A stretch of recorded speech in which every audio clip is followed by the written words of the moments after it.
Welcome to Harmonize. So as a video discussion, peer review assignment, page content tool, a lot of our customers came to us concerned with the upcoming Title II regulations around audio descriptions and wondering what we could do to make videos accessible. To that end, we went in quite deep on what artificial intelligence, what the AI engines can do to help us get closer to Title II compliance. And I wanted to show you what that looks like. For those that are unfamiliar with Harmonize, we allow rich content authoring by students and instructors so that they can engage more cleanly. And I'm going to walk through some examples of some videos to show you what AI can and can't do with respect to generating audio descriptions. So I'm going to begin with a handwriting plus tutorial video. We are doing what's called extended audio descriptions because most academic content does not have pauses in it. So first I'm going to show you this one, which is, and I'll let it run. You'll hear an AI generated voice describing what's happening on screen.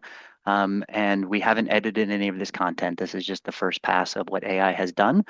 Our belief, and I'm going to show you some examples that definitely need editing, is that AI can take a first pass, and your instructors are going to need to come in and edit and fix any mistakes that are made throughout the process. But our belief is that this is going to make it much more efficient and possible to obtain Title II compliance. So without further ado, I'm going to play this video for a couple minutes, let you listen to it, and then we'll switch into some videos that have what I would consider to be mistakes in them from an audio description perspective, so you can see what that looks like as well, so you can prep yourself for what level artificial intelligence can play in this quest. On white paper, a hand writes, "How to make a flipbook."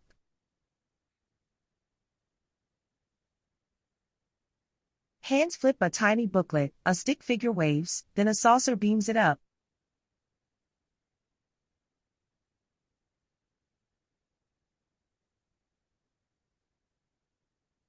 Two binder clips are set on the workspace. A small light box switches on. A stack of cards is squared up and clamped with a binder clip.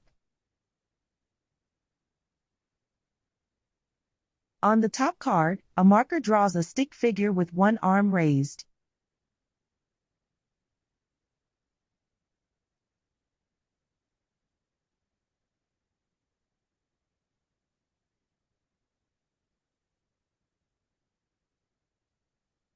A blank card is laid over it.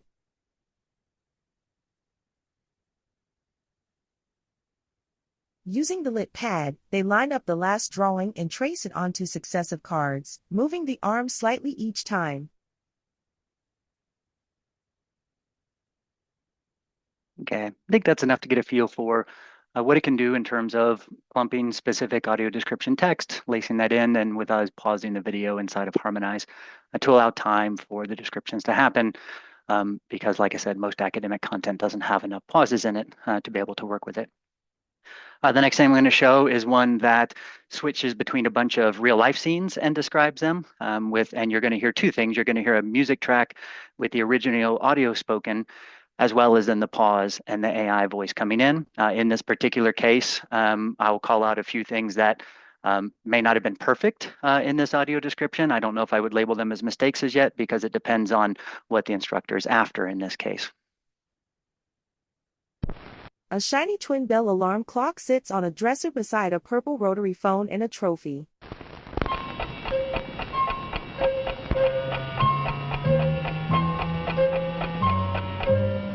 Close-up of a kitchen faucet, drops fall, then a brief trickle.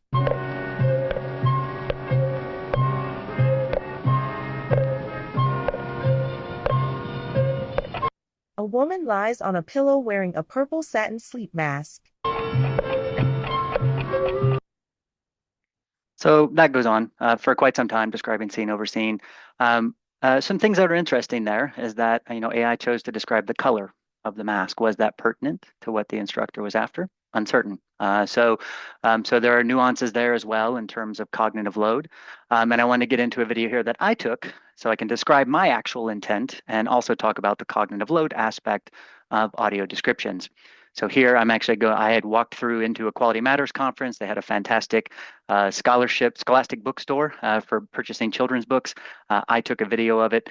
You will hear it describe the books and the bookcases quite well, but then it also describes the windows which I did not care about and I would not have added if I was generating the audio description manually. So let me go ahead and play through this.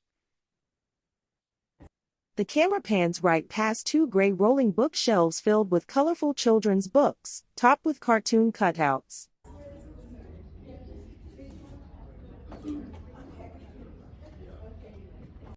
Continuing right, more book racks slide by as the shot heads toward tall lobby windows and glass doors. So you could hear the lobbies and glass doors, not necessarily pertinent extra cognitive load.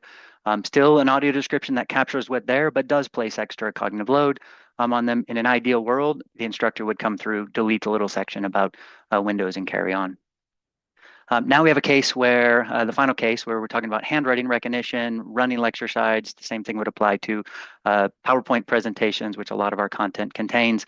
And this one actually has a full-on mistake in it. And so I wanted to highlight this because AI cannot do this 100% correctly. And I want you to be able to see the types of things that might come your way, such that instructors will need to come through and edit it.